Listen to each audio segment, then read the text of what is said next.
안녕하십니까. 하디바이블 모문 말씀입니다. 이창호 장로입니다. 오늘 말씀은 시편 23편 6절입니다. 내 평생의 선하심과 인자하심이 반드시 나를 따르리니 내가 여호와의 집에 영원히 살리로다.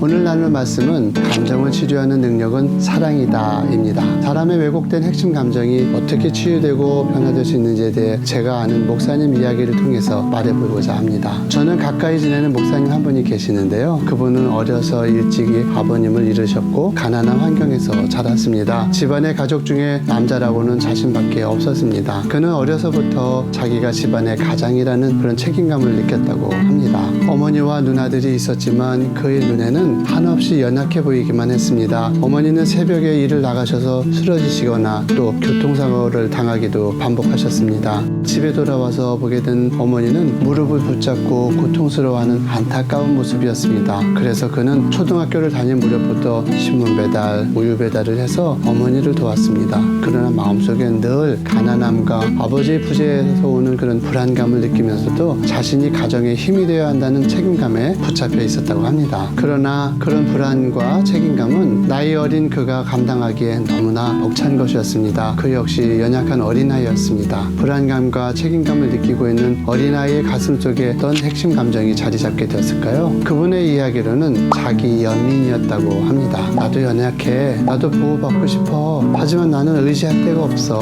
의지할 데 없는 소년의 자기 연민은 그의 핵심 감정이 되었고요. 그는 충족되지 않는 자기 연민을 감추기 위해서 강한 척을 했다고 합니다. 자존심을 감추기 위해서 과장을 하기도 하고요. 그런 과장과 강함에 대한 희망이 관철되지 않으면 순식간에 허무감에 빠져버렸다고 합니다. 그랬던 그의 그 불안한 자기 연민이 충족된 것은 그런 사춘기 시절에 이루어진 하나님과의 만남이었다고 합니다. 그가 애타게 기도를 붙잡고 있던 이유는 오직 한 가지였다고 합니다. 다른 동기는 그로 하여금 하나님을 찾게 만드는 동력이 되지 못했습니다. 오직 하나, 아버지 없는 자기 연민에 대한 갈망으로 그는 하나님을 찾기 시작했습니다. 그리고 태어나서 단 한 번도 불러본 적 없는 단어 아버지라는 단어를 하나님을 향해서 부를 수 있게 해달라고 기도를 했다고 합니다. 몇 달 동안 그렇게 부르짖었고 그의 굳게 닫혔던 말문이 열렸습니다. 처음으로 그의 입에서 아버지라는 단어가 나오게 된 것입니다. 하나님을 아버지라고 부르는 그 순간이 그가 만난 최고의 행복한 순간이었습니다.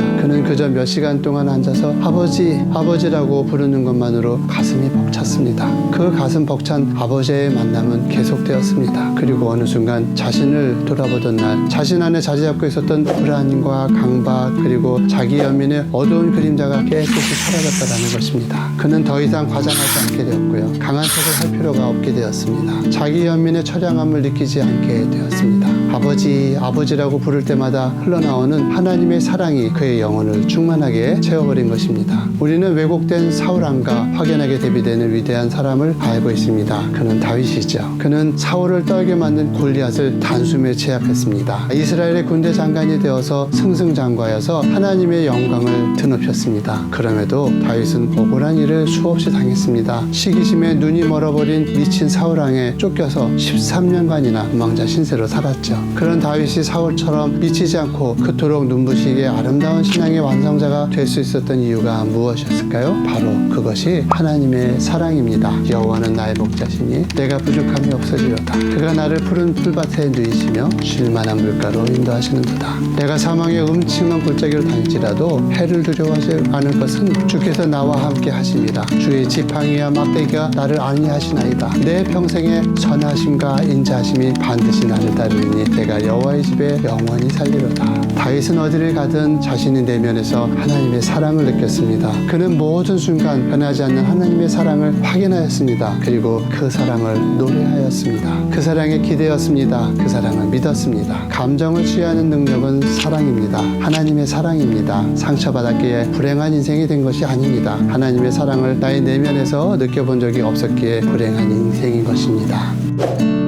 이상으로 선한 목자를 따르고 싶은 이창호 장로였습니다. 오늘 여러분의 가슴 속에서 속삭이시는 하나님의 사랑의 음성을 들으시기 바랍니다.